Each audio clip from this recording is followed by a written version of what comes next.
এত লম্বা জিন্দিগি আল্লাহ দিছেন, 50, 60, 70 বছর।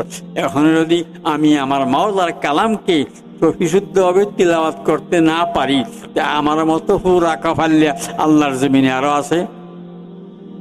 কি বলেন?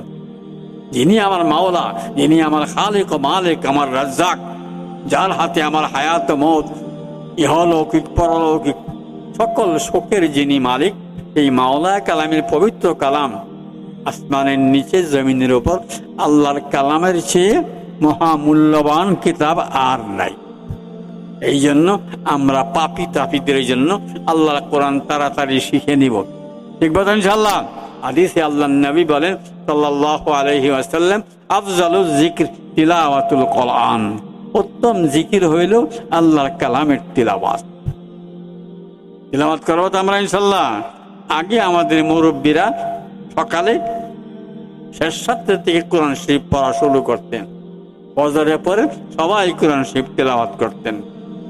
এখন কিন্তু আমাদের বাড়িঘরের সেই আমল আগের মতো নাই। কি বলেন? আমরা নিয়ত করি ইনশাআল্লাহ আমরা এর সাথে তাহাজ্জুদের পরে কোরআন শরীফের তিলাওয়াত করব, ফজরের পরেও তিলাওয়াত করব, চেষ্টা করব ইনশাআল্লাহ।